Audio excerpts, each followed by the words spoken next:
Hello everyone. So doubt clear session रखेंगे हर सप्ताह के एक दिन। जो भी क्वेश्चन आया हुआ है उसको डाउट क्लियर करने के लिए हम रखेंगे। तो आते हैं, कुछ क्वेश्चंस आए थे, जैसे कि हालांकि इसका आंसर मैंने दे दिया था लेकिन फिर भी इसका एक्सप्लेनेशन मैं यहाँ दे रहा हूँ। इसको शायद आनंद ने पूछा है, arrange the following substances in the increasing order of their specific heat capacity. इससे फायदा होगा ऐसे क्लासेस से कि रिवीजन भी हो जाएगा, जो डाउट्स हैं उसको भी हम लोग लेंगे, और हाँ जेन्युइन डाउट्स को लेंगे। ऐसे नहीं कि, और ट्राई जरूर करना, कॉपी कलम लेके साथ बैठना। तो arrange the following substances in the increasing order of the specific heat capacities. Okay, तो हालांकि मुझे लगता है ये क्वेश्चन शायद पियर्सन में नहीं है, शायद किसी दूसरे बुक में है। पहला, 100 calorie heat is required to change the temperature of 10 gram of a substance from 10 degree centigrade to 20 degree centigrade. B, 200 calorie heat is required to change the temperature of 5 gram of a substance to 200 Kelvin to 230 Kelvin, and C, 420 joule of heat is required to change the temperature of a substance of mass 50 gram from 0 degree centigrade to 5 degree centigrade। तो इन तीनों में heat क्या हुआ होगा, इनको heat दिया गया होगा, जो भी हो इतना इतना हीट का वैल्यू दिया हुआ है तीनों ऑप्शन में कि हीट दिया गया, इनका मास दिया हुआ है, टेम्परेचर रेज हुआ। ठीक है, तो अभी तो ऐसे कुछ कह नहीं सकते क्योंकि देखो तो अलग अलग मास है। ठीक है, ये 10 ग्राम यहाँ लिया है, यहाँ 5 ग्राम लिया है, यहाँ 50 ग्राम ले लिया है, तो ऐसा कुछ कह नहीं सकते क्योंकि अगर थोड़ा सा फिर टेम्परेचर चेंज भी कुछ कुछ अलग अलग हुआ है। देख लो यहाँ टेम्परेचर चेंज 10 डिग्री सेंटीग्रेड है, यहाँ टेम्परेचर चेंज कितना है 30 है।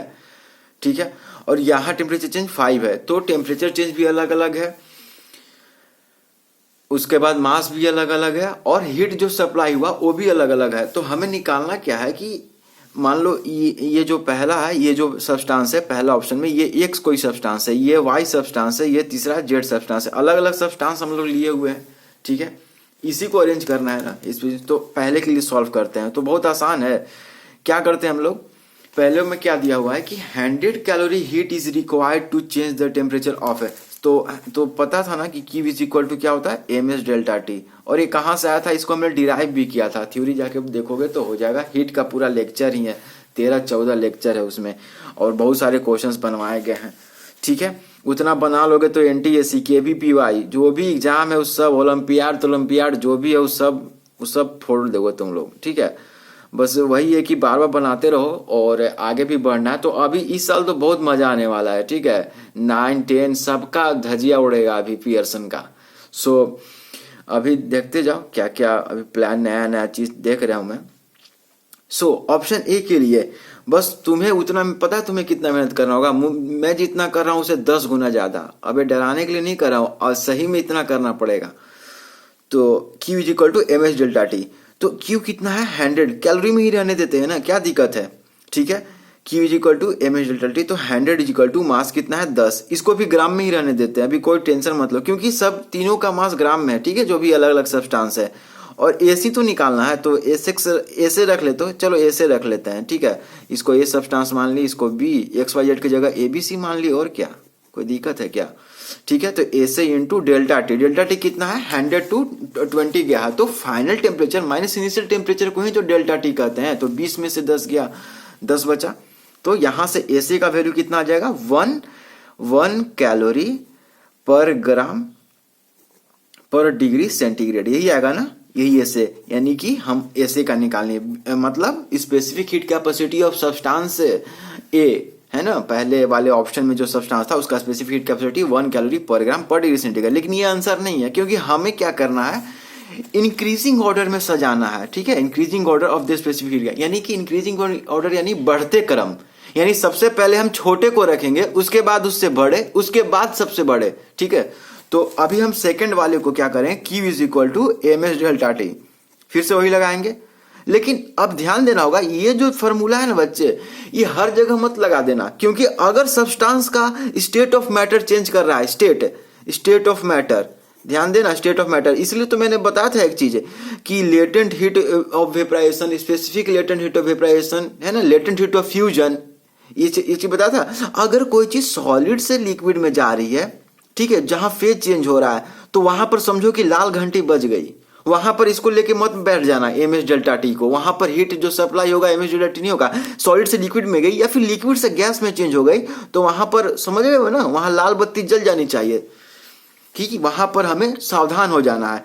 देखते हैं क्या ऑप्शन बी में कुछ ऐसा परिस्थिति पैदा हो रहा है, देखते हैं। 200 calorie heat is required to change the temperature of 5 gram of substance to 200 kelvin to 230 kelvin. तो कोई दिक्कत नहीं है। वैसे तुम चाहो तो केल्विन को सेल्सियस में मान लो बदलते, याद है ना कैसे बदलते हैं, 273 क्या करते हैं, एक मिनट, केल्विन को हम लोग सेल्सियस में बदलने के लिए 273 क्या करेंगे, अधिक कर देंगे, क्या बोलते हैं, सब्सट्रैक्ट कर देंगे, ठीक है। और इससे भी 273 सब्सट्रैक्ट कर देंगे, लेकिन क्या फायदा, आखिर डिफरेंस तो वही रहेगा ना जो डिग्री सेल्सियस में होता है, उससे कोई फर्क नहीं पड़ेगा। देखो यहां पर था ना बच्चे कि यूनिट पर ध्यान देना, यहाँ एनर्जी 100 कैलोरी है, यहाँ भी 200 कैलोरी, लेकिन यहाँ जूल में दिया हुआ है, यहाँ टेम्परेचर चेंज डिग्री सेल्सियस में दिया हुआ है, लेकिन यहाँ केल्विन वोल्विन में दे दिया है पूरा, ठीक है। तो लेकिन एक चीज तुम ये समझो कि 273 केल्विन किसके बराबर होता है, 0 डिग्री सेल्सियस के बराबर होता है ना। तो 200 केल्विन किसके बराबर होगा, -73 केल्विन के बराबर, यही होगा ना, यही होगा। और 230 किसके बराबर होगा, -43 केल्विन के बराबर, सॉरी केल्विन बोल रहा हूं, 200 केल्विन किसके बराबर होगा, -73 डिग्री सेंटीग्रेड के बराबर, ठीक है। इसके चलते मैंने बताया था ना। और 230 केल्विन किसके बराबर होगा, -43 डिग्री सेल्सियस के चलते, ठीक है, -43 डिग्री सेल्सियस। तो दोनों का डिफरेंस लो तो फाइनल माइनस इनिशियल, तो फाइनल -43 है और इनिशियल -73 है, तो 43 -73, ठीक है। तो कितना हो जाएगा, -43 + 73, तो कितना हो जाएगा, 73 में से 43 गया, कितना आपको 30 हो जाएगा। तो यहां पर भी डिग्री सेल्सियस में हम कर लेता हूं, क्योंकि यहां पर देख लो पर डिग्री सेल्सियस है, अब यहां पर केल्विन आ जाएगा तो शायद, हालांकि दोनों लगभग सेम ही, क्योंकि डिफरेंस निकाल रहे थे ना। तो डेल्टा टी जितना केल्विन सेल्सियस स्केल पे होता है उतना ही डिग्री सेल्सियस पे भी होगा, ये चीज तुम समझना। क्योंकि जो इनिशियल पॉइंट है डिग्री सेल्सियस में वो 0 डिग्री सेंटीग्रेड है, पता है ना, लोअर फिक्स पॉइंट, और अपर फिक्स पॉइंट कितना होता है, 100 डिग्री सेल्सियस है। उसी तरह केल्विन में लोअर फिक्स पॉइंट कितना होता है, 273 केल्विन, लेकिन अपर फिक्स पॉइंट कितना होता है, 373। तो देख लो डिफरेंस यहां भी 100 का है और यहां भी कितना है का है, 100 का है, तो फर्क नहीं पड़ता। इसलिए इसको मैं डायरेक्ट कितना लिखूंगा, 30 ही लिखूंगा, क्योंकि ऐसे भी देख लो 73 में 43 गया 30 डिग्री सेल्सियस आ रहा है डेल्टा टी, और ऐसे भी 230 में से 200 गया 30 केल्विन आएगा इन डेल्टा टी, तो वहां भी 30 आ जाएगा। इसलिए मैं इस बात को कह रहा था, तो यहां समझा देना चाहता था। तो यहां पर लेकिन फेज चेंज नहीं हो रहा, तो कोई टेंशन की बात नहीं है, फेज अभी भी वही का वही है। तो हम लोग क्या करेंगे, 200 calorie is equal to mass कितना, 5 इंटू डेल्टा टी कितना, यहाँ एस भी लिखेंगे पहले, स्पेसिफिक क्या, इन्हीं के डेल्टा टी लिख देना सीधे, और डेल्टा टी कितना हो गया तुम्हारा, 30 हो गया। तो यहां से एक 0 से एक 0 कैंसिल है, जो भी हो, और 5 के 20 है, तो एस बी बराबर कितना हो जाएगा, 4/3। अब यहां पर लिखते जाना भाई लोग यहां पर, ठीक है। और एस बी बराबर क्या आ जाएगा, तो 1.3 लगभग 1.33 वही हो ना, 339 कैलोरी पर ग्राम पर डिग्री सेल्सियस, क्योंकि सेल्सियस में ऐसे भी बदल दिया, सेल्सियस भी लिखो कोई दिक्कत नहीं। तुम सोचोगे केल्विन क्यों नहीं, क्योंकि डेल्टा टी यहाँ लिखे, ठीक है, यहाँ मैंने कोई स्पेसिफिक टेम्परेचर को मेंशन नहीं किया है। तो इसका मतलब जो सब्सटेंस ए था उसका स्पेसिफिक कैपेसिटी कितना, 1 कैलोरी पर ग्राम पर डिग्री सेंटीग्रेड। सब्सटेंस बी है, उसका स्पेसिफिक हीट कितना है, 1.33। तो सब्सटेंस बी का ज्यादा है, लेकिन अभी भी एक सब्सटेंस बाकी है, कौन सा, सी ऑप्शन वाला। तो सी ऑप्शन को क्या मिला है, 420 जूल मिला, देख रहे हो, जूल मिला है। अब तक हम लोग कैलोरी में निकालते आए एनर्जी को, ठीक है। तो इतना joule of heat is required to change the temperature of a substance of mass 50 gram from 0 degree Celsius to 5 degree Celsius. तो चलो इसका स्पेसिफिक हीट कैपेसिटी निकालते हैं। तो हम क्या करेंगे, सी के लिए क्या करेंगे हम लोग, सी निकालने के लिए क्या करेंगे, Q is equal to M S delta T, okay. तो 420 जूल है, लेकिन ध्यान दो जूल है, और पहले हम लोग दोनों में कैलोरी रखे थे, तो जूल को कैलोरी में बदलने के लिए क्या करते हैं, याद है ना, 1 कैलोरी इज इक्वल टू कितना होता है, लगभग 4.2 जूल होता है, ठीक है। वैसे अप्रोक्स कितना होता है 4.18 जूल होता है, मतलब लगभग एक्यूरेट थोड़ा सा 4.18 होता है, लेकिन अप्रोक्स में कितना लिखते हैं 4.2, क्योंकि लगभग दोनों बराबर है, ठीक है। तो एक कैलोरी में 4.2 जूल होता है, यानी एक जूल में कितना कैलोरी होगा 1/4.2 जूल, यानी 420 जूल में कितना कैलोरी होगा 420/4.2। वैसे भी साफ दिख रहा है कि 4.2 से डिवाइड करेंगे, मल्टीप्लाई नहीं करेंगे। क्यों? क्योंकि इस जूल को हम लोग कैलोरी में बदल रहे हैं। एक कैलोरी में 4 जूल होता है, यानी कैलोरी बहुत बड़ा है। तो जब भी सेंटीमीटर से तुम मीटर में जाते हो बच्चे, तो क्या करते हो 100 से मल्टीप्लाई करते हो, लेकिन मीटर से सेंटीमीटर में जाने के लिए डिवाइड करते हो ना 100 से। उसी तरह से अब तुम जूल से किस में जा रहे हो कैलोरी में, क्यों? क्योंकि कैलोरी बड़ा है। एक कैलोरी में लगभग 4.2 जूल होता है। तो जूल से कैलोरी में जाते समय क्या करोगे मल्टीप्लाई कर दोगे 4.2 में। लेकिन कैलोरी से अथी में जा रहे हो एक मिनट, कैलोरी से क्या कर रहे हो जूल में जा रहे हो, कैलोरी से जूल में जा रहे हो। तो मैंने यहां उल्टा कर दिया क्या? मीटर से सेंटीमीटर में, एक मिनट, मीटर से सेंटीमीटर में जाओगे तो डिवाइड करोगे 100 से, ठीक है। मीटर से सेंटीमीटर में जाओगे, एक मिनट, ये क्या है, मीटर से सेंटीमीटर जाओगे तो मल्टीप्लाई तो करोगे 100 से, कोई दिक्कत तो नहीं है। सेंटीमीटर से मीटर में जाएंगे तो डिवाइड करेंगे, ठीक है। तो जूल से कैलोरी में जाओगे, जूल से कैलोरी में जाओगे तो क्या करना होगा?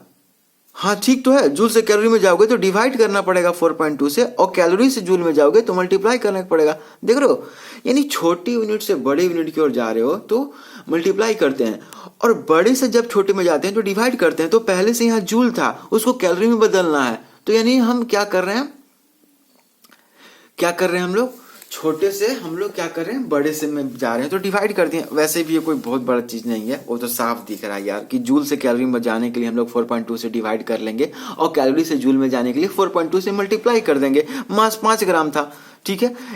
इसको SC लिखते हैं। डेल्टा टी कितना है 5 था, क्योंकि 0 डिग्री सेल्सियस से 5 डिग्री सेल्सियस कोई फेज चेंज नहीं हुआ है, तो इसलिए आराम से फॉर्मूला लगा सकते हैं। अगर होता तो Q = ml लगा देते हैं, ठीक है। तो यहां से क्या हो जाएगा, यहां से पहले इसको रख लो, आराम से करते रहो, यहां पर 10 हो जाएगा तो 100 यहां पर आ जाएगा। क्योंकि मैंने बस पॉइंट को हटाया तो एक पॉइंट हटाया तो ऊपर 10 चला गया। तुम चाहो तो पॉइंट नहीं भी हटाओ, ऐसे भी कर सकते हो। और ये 25 हो गया इंटू SC हो गया, और 25 चौके 100 होता है, तो SC = कितना हो गया 4 कैलोरी पर ग्राम पर डिग्री सेल्सियस, ठीक है। ये हो गया ना, देख रहे हो। तो SC का वैल्यू 4 कैलोरी पर ग्राम पर डिग्री सेल्सियस है, SB का वैल्यू 1.33 है, और SA का वैल्यू 1 है, 1 कैलोरी पर। तो किसका सबसे ज्यादा है? SC का। सबसे कम किसका है? A का। A से ज्यादा B का 1.33, और सबसे ज्यादा C का। तो ये ऑर्डर हो गया, ठीक है। ये ऑर्डर, ये हमारा आंसर। ये कोई ऑप्शन में होगा तो मिला लेना इसको, ठीक है। फेज चेंज नहीं हुआ है, इसीलिए यहां पर थोड़ा सा ज्यादा दिक्कत नहीं हुआ है, ठीक है। कहीं पर गलत तो नहीं होगा हम लोग का। 5 ग्राम ये हो गया 30, तो 1 से 0 कैंसिल, 5 के 20, और ठीक है, हाँ ठीक है। ये आंसर ये नहीं है, आंसर क्या होगा ABC, ठीक है। 4.2 10 100 कैलोरी और 5 ग्राम, 5 ग्राम है 0 से, और ये सॉरी 50 ग्राम है भाई लोग, 50 ग्राम है यहाँ पर 50 ग्राम। वही मैं सोचूं कि गलत क्यों हो गया, 50 ग्राम है। तो यहाँ पर क्या हो जाएगा, 50 ग्राम है तो 100 = 250 है ना, 5 × 25 इंटू SC। तो 1 से 0 कैंसिल, 5 × 25, 5 दूनी 10, तो SC = कितना हो जाएगा 0.4 कैलोरी पर ग्राम पर डिग्री सेल्सियस। तो यानी कि सबसे कम किसका हो गया, सबसे कम जो सब्सटेंस C ऑप्शन पे था उसका स्पेसिफिक कैपेसिटी कितना है 0.4 कैलोरी पर ग्राम पर डिग्री सेल्सियस है। सबसे ज्यादा B का हो गया 1.33, और उसके बाद उससे कम A का। तो A का कितना है स्पेसिफिक 1 कैलोरी, 1 है, अधिक लिख लेना, यूनिट मैंने पहले बता दिया कितना होगा। B का कितना है 1.33 है सेम यूनिट में, और C का कितना है 0.4 है। तो इंक्रीजिंग ऑर्डर में अगर सजाना हो तो सबसे कम पहले किसका है C का, उससे ज्यादा A का, और फिर सबसे ज्यादा B का, ठीक है। ये हमारा आंसर हो गया। वही मैं कहूँ, मैंने यहाँ पर मास को 50 की जगह 5 ले दिया था, ठीक है, ग्राम में, और बाकी यूनिट तो जानते ही हो कितना होगा, सबका यूनिट है कैलोरी पर ग्राम पर डिग्री सेल्सियस। यूनिट लिखना जरूरी होता है। तो ये बिल्कुल सही था, ठीक है, ये बिल्कुल सही था। सबसे ज्यादा किसका स्पेसिफिक हीट कैपेसिटी होगा, बी का, ठीक है, उससे कम ए का और सबसे कम सी का। और कितना कितना तो ये भी निकाल दिया हूं। हाय लोग, इससे हीट का भी रिवीजन हो जाएगा, ठीक है। अब क्या है, arrange the following process, second question पे आते हैं, ठीक है, ये कट किया हुआ है। Second question, arrange the following process in the increasing order of time taken in all the following process a similar heating device is use. Similar heating device करने का क्या मतलब है, मान लो उस डिवाइस का मान लो 5 वाट है, ठीक है, यानी कि 5 वाट उसका पावर है, ठीक है, सिमिलर हीटिंग डिवाइस। तो यानी कि हर सेकंड वह वाट का यूनिट क्या, वाट क्या, पावर, पावर क्या होता है, एनर्जी पर सेकंड या जो भी हो, तो मतलब 5 जूल पर सेकंड, यही ना। यानी कि वो जो डिवाइस है वो हर सेकंड कितना जूल दे रहा है, एनर्जी दे रहा है, हीट एनर्जी 5 जूल दे रहा है, यही ना, 5 जूल पर सेकंड, यानी हर सेकंड में 5 जूल। इसी को वाट भी बोलते हैं। Power is equal to work done by time taken. Work done का ऐसा यूनिट जूल जूल होता है, और टाइम टेकन का अगर एमकेएस में लो तो सेकंड होता है। तो 5 वाट करने का मतलब है, जैसे तुम्हारे घर में बहुत सारे अप्लायंसेस हैं, उन पर वाट लिखा होता है। वाट करने का मतलब है कि कितना जूल, जैसे अगर ज्यादा वाट हो, इसलिए सीएफएल बल्ब लगाते हैं ना घर में, ठीक है, क्योंकि वो कम वाट का होता है तो कम जूल खपत होगा तो कम बिजली बिल आएगा। लेकिन वो जो वो जो सस्ता वाला बल्ब होता है 10-15 रुपया वाला, जो येलो कलर का होता है, वो देखना 100 वाट लगभग ऐसा कुछ होता है उसका, यानी हर सेकंड में 100 जूल खर्चा कर रहा है। जबकि सीएफएल लगभग 25 या 30 जूल, उससे भी शायद कम। अब तो एलईडी बल्ब आ गया है। समझ में आ रहा है सिमिलर हीटिंग डिवाइस का मतलब क्या होता है। तो हमने, चलो ठीक है, बढ़िया कर दिया भाई, सिमिलर हीटिंग डिवाइस से हमारा क्वेश्चन और आसान हो गया। तो arrange the following process in the increasing order of time taken, कितना टाइम लेगा, ठीक है। अब सिमिलर हीटिंग डिवाइस है, तो इसका कहने का मतलब ये हुआ कि अब जहां पर मास ज्यादा होगा या डेल्टा टी ज्यादा होगा तो वहां पर समय ज्यादा लगेगा, क्योंकि वहां हीट ज्यादा लगेगा। तो हम देखते हैं इसमें क्या होगा। Arrange the following process in the increasing order of time taken in all the following process a similar heating device is used, ठीक है। पहला, 10 gram of ice is just melted. भाई लोग ध्यान दो, 10 ग्राम सोल्यूशन, ठीक है, इसमें भी क्या करना है, इंक्रीजिंग ऑर्डर टाइम टेकन करना है। यानी सबसे पहले किसको रखेंगे, जो सबसे कम लेगा, ठीक है, उसके बाद उससे ज्यादा, उसके बाद सबसे अंत में ज्यादा टाइम लेगा। तो मान लो जो हीटिंग डिवाइस लिया तुमने वो 100 वाट का है, यानी 1 जूल वो इमिट कर रहा है पर सेकंड, ठीक है, कोई फर्क नहीं पड़ता है, ऐसे कोई दिक्कत नहीं है। तो पहले केस में क्या है, 10 ग्राम आइस को क्या किया, मेल्ट करवा दिया, फेज चेंज हो रहा है, कोई दिक्कत की बात नहीं है। 10 gram of ice is just melted, ठीक है। तो पता है ना, इसमें heat energy Q is equal to M into L करते हैं, जहाँ एल क्या है, latent heat of fusion of ice है, फ्यूजन ऑफ आइस है, फ्यूजन नहीं फ्यूजन, ठीक है। तो 10 ग्राम, और तुम्हें पता है ना कि 1 ग्राम आइस को मेल्ट करने के लिए 0 डिग्री सेल्सियस पे कितना हीट देना पड़ता है, 80 कैलोरी। यही तो होता था latent heat of fusion.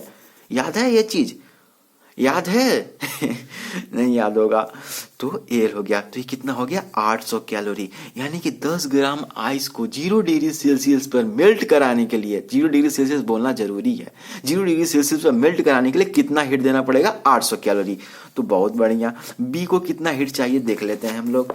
10 gram of water, 10 gram of water at its boiling point, and boiling point कहने का मतलब 100 डिग्री सेल्सियस। जैसे ही बॉइलिंग पॉइंट लिखा दिमाग में क्लिक कर जाना चाहिए, कितना, 100 डिग्री सेल्सियस। ये नहीं कि सोच रहे हैं कौन सा टेम्परेचर पे होगा।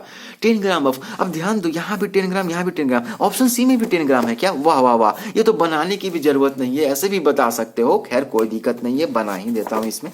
10 gram of water at its boiling point is just converted to steam. 10 gram water था, वो बॉईल कर रहा था, 100 डिग्री पर था, लेकिन जस्ट स्टीम में कन्वर्ट हुआ, उसी समय स्टीम में कन्वर्ट हुआ, यानी फेज चेंज हुआ, यानी लिक्विड से गैस में फेज चेंज हुआ। तो 10 ग्राम वाटर को जो 100 डिग्री सेल्सियस पे है, उसको भाप में बदलने के लिए कितना हीट चाहिए, तो Q is equal to ml। यहाँ भी लेटेंट हीट ऑफ वेपराइजेशन लगाएंगे, लेटेंट हीट ऑफ, समझ में आ रहा है ये चीज। तो कितना है, 10 इंटू, और तुम्हें पता है ना कि 1 ग्राम पानी को 100 डिग्री सेल्सियस पर भाप बनाने के लिए, भाप में कन्वर्ट करने के लिए कितना एनर्जी देते हैं, 540। तो 10 ग्राम पानी को भाप में कन्वर्ट करने के लिए बॉइलिंग पॉइंट पे कितना देगा, 10 गुने 540, कितना हो गया, 5400 कैलोरी। मैं ज्यादातर कैलोरी में रखना पसंद करता हूँ, बाकी तुम्हारी मर्जी, तुम जूल में भी निकाल सकते हो। तीसरा क्या है, 10 gram water at 0 degree Celsius is boiled. Obvious है इसमें ज्यादा एनर्जी, क्योंकि 10 gram water at 0 degree Celsius boiled किया गया 10 ग्राम वाटर को। तो सबसे पहले 10 ग्राम वाटर को बॉईल करना है लेकिन पहले 10 ग्राम वाटर 0 डिग्री सेल्सियस पे है और इसको बॉईल करवाना है। तो सबसे पहले हमें इसे 0 डिग्री सेल्सियस से 100 डिग्री सेल्सियस पे लाना होगा, ठीक है, यही ना बॉइल्ड। हालांकि यहाँ ये नहीं बोल रहा है कि स्टीम में भी कन्वर्ट हो रहा है, यहाँ ये नहीं बोला है कि भाप में बदल गया, केवल बॉइल कर रहा है। तो बॉइल तो 100 डिग्री सेल्सियस पे भी हो है ना, ठीक है, कोई दिक्कत नहीं है। यानी कि इसको 0 से 100 पर ले जाना है। तो यहाँ पर Q equal to MS delta T होगा। यहाँ कोई फेज चेंज नहीं हो रहा है, वाटर ही है 0 डिग्री सेल्सियस पे, आइस नहीं है, वाटर ही केवल है यहाँ पर। तो यहाँ पर Q इक्वल टू एम कितना है 10 ग्राम है इंटू एस। तुम्हें पता है ना कि वाटर का स्पेसिफिक हीट कैपेसिटी कितना होता है यार, कितना हम लोग इसको डिस्कस किए, 1 कैलोरी होता है, 1 कैलोरी पर ग्राम पर डिग्री सेल्सियस। तो चलो यूनिट भी ले लेता हूँ, 1 कैलोरी पर ग्राम पर डिग्री सेल्सियस। ये पर का -1 पावर -1 लिखने का मतलब पर, ठीक है, पर मतलब डिवाइड में होना चाहिए था, ऐसा डिवाइड करके ग्राम भी लिखता तो कोई दिक्कत नहीं। Into delta T, delta T कितना, फाइनल कितना है 100, इनिशियल कितना है 0, तो फाइनल माइनस इनिशियल 100 आ जाएगा, ठीक है। तो कितना आ जाएगा 10। और ये क्या है डेल्टा टी, यानी ये पर डिग्री, ये डिग्री सेल्सियस है ना, डिग्री सेल्सियस है ना। देखो तो ग्राम पर ग्राम कैंसिल, डिग्री सेल्सियस पर डिग्री सेल्सियस कैंसिल, बचा क्या, केवल कैलोरी बचा। तो यहाँ पर केवल इसलिए 1000 कैलोरी आ जाएगा। तो देखो तो सबसे ज्यादा हीट किसको देना पड़ेगा, इसको, बी वाले को, ठीक है, वैसे भी साफ दिख रहा था। उसके बाद सबसे ज्यादा हीट किसको देना पड़ेगा, सी वाले को, और उससे कम और सबसे कम हीट किसको देना पड़ेगा, ए वाले को, है ना। देख रहे हो हीट एनर्जी का फॉर्म है ना ये, कैलोरी एनर्जी। तो इसका मतलब अगर मैं सिमिलर हीटिंग डिवाइस लूं और इसको हीट करने चलूं तो ये बहुत ज्यादा समय लगेगा। उससे कम समय किस में लगेगा, इसमें लगेगा, क्योंकि इसको कम हीट चाहिए। और सबसे कम समय किस में लगेगा, इसको लगेगा मतलब अथी होने में, प्रोसेस होने में, क्योंकि इसमें सबसे कम हीट चाहिए। तो सिमिलर हीटिंग क्यों, 10 ग्राम आइस को मेल्ट कराना है 0 डिग्री सेल्सियस पे, तो इसको 800 कैलोरी चाहिए। तो भैया अगर मैं 1 वाट का कोई हीटिंग डिवाइस लूँ जो 1 जूल पर सेल्सियस पर सेकेंड दे रहा है, तो सबसे ज्यादा समय इसको लगेगा, किसको लगेगा, 10 ग्राम वाटर को स्टीम बनाने में, जो कि बॉइलिंग पॉइंट पे है। उससे कम समय सबसे ज्यादा समय इसमें लगेगा, उससे कम समय किसमें लगेगा, 10 ग्राम वाटर को 0 डिग्री सेल्सियस से 100 डिग्री सेल्सियस पर बॉईल कराने के लिए। और सबसे कम समय किसमें लगेगा, 10 ग्राम वाटर को 0 डिग्री सेल्सियस पर मेल्ट कराने के लिए। तो हमें क्या पूछ रहा था, ध्यान देना, इंक्रीजिंग ऑर्डर, ये नहीं कि डिक्रीजिंग ऑर्डर या कुछ भी लेके बैठ गए। ये अब इतना करने के बाद फिर गलत मत कर देना ऑप्शन, ठीक है। एनटीएससी में पूछे, जिसमें भी पूछे, तो इंक्रीज ऑर्डर पूछा, तो इंक्रीज ऑर्डर यानी इंक्रीजिंग ऑर्डर पर ध्यान देना, सबसे पहले छोटे वाले को रखते हैं तभी ना इंक्रीज करेगा, सबसे पहले बड़े वाले को मत रख देना, क्योंकि बहुत बार भ्रम होता है। इंक्रीजिंग ऑर्डर, ओ पहले बड़े वाले को रख दो, अरे भैया पहले बड़े वाले को रख दोगे, उसके बाद उससे छोटे वाले को, फिर उसके बाद उससे छोटे वाले को, तो फिर ये तो डिक्रीजिंग ऑर्डर हो गया, ये तो घटते क्रम हो गया ना। इंक्रीजिंग के लिए जरूरी है कि छोटे वाले को पकड़ो, ठीक है, उसके बाद उससे बड़े, उसके बाद उससे, तब ना इंक्रीजिंग ऑर्डर होगा। होती है कई बार कंफ्यूजन होती है, मैं जानता हूँ ये बच्चों वाली चीज है, लेकिन फिर भी मतलब बच्चे भी समझते हैं इस बात को। तो हमें क्या इंक्रीजिंग ऑर्डर करना है, यानी सबसे पहले छोटे वाले को पकड़ो, यानी ए, फिर उसके बाद ज्यादा समय किस में लगेगा, सी में, उसके सबसे ज्यादा समय बी में। तो ए सी बी हमारा ये ऑप्शन हो जाएगा आंसर, ठीक है। ओके, ये ऑप्शन है, ये कहाँ गया, इसका आंसर मैंने नहीं लिखा था क्या, ओके इसमें क्या दिक्कत आ रही है, B, changing of water boiling point जैसा है, ये इसको मत लिखना, ये बेटर ऐसे, ठीक है। आंसर ये सबसे ज्यादा किसका होगा, सबसे ज्यादा टाइम किसको लगेगा, बी को लगेगा, उससे कम टाइम किसको लगेगा, सी को लगेगा, ठीक है। और फिर सबसे कम टाइम किसको लगेगा, ए को लगेगा, ठीक है। अब A piece of ice is floating in water. The temperature of both water and ice is 0 degree Celsius. तो टेम्परेचर तो सेम है, इसका मतलब कोई हीट का एक्सचेंज नहीं होगा, क्योंकि हीट एनर्जी वहीं पर फ्लो करती है जहां पर टेम्परेचर का डिफरेंस हो। So what will happen when the surrounding temperature is -5 degree Celsius. तो क्या होगा सराउंडिंग में, तो सबसे पहले एलिमिनेट करेंगे हम लोग ऑप्शंस को।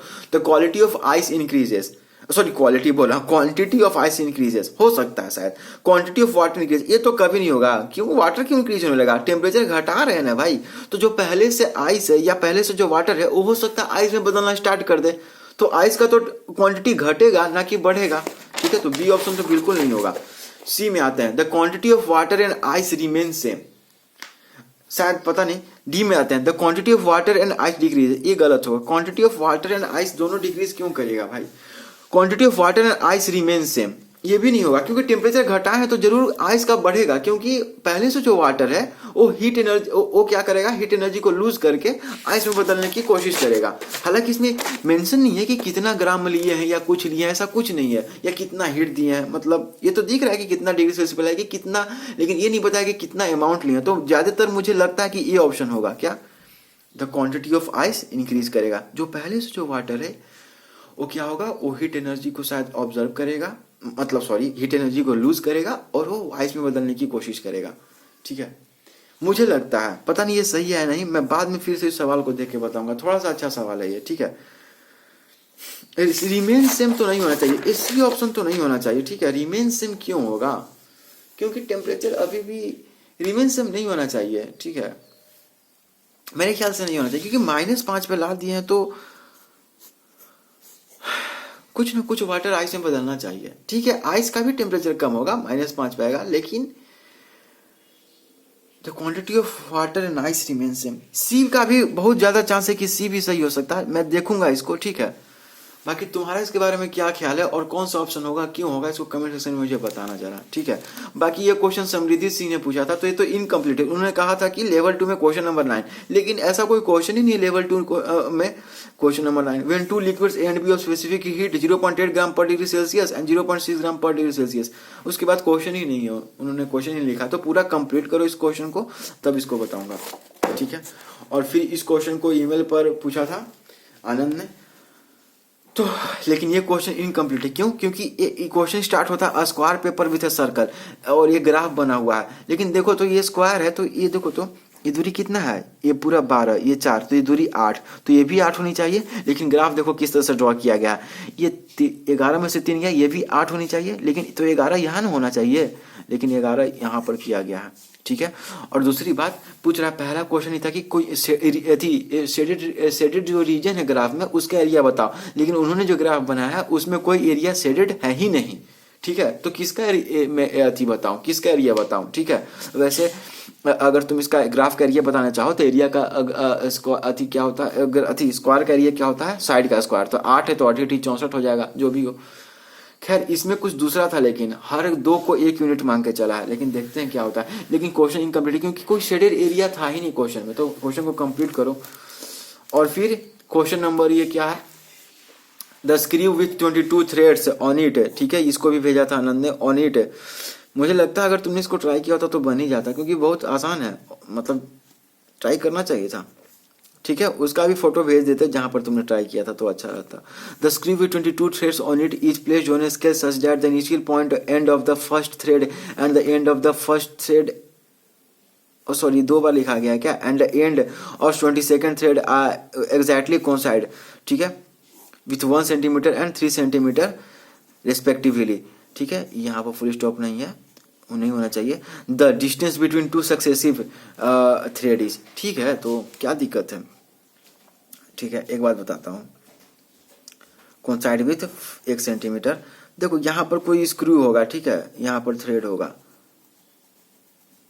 ठीक है, ये 1 सेंटीमीटर पर है यहाँ पर, ठीक है, और यहाँ पर क्या है 3 सेंटीमीटर है। ठीक है, और इसमें 22 डिवीजन है। ठीक है, 22 डिवीजन है इस ऐसे में, इस स्क्रू में थ्रेड लगा हुआ है और इस थ्रेड में क्या है 22 डिवीजन है, ऐसे होंगे ना।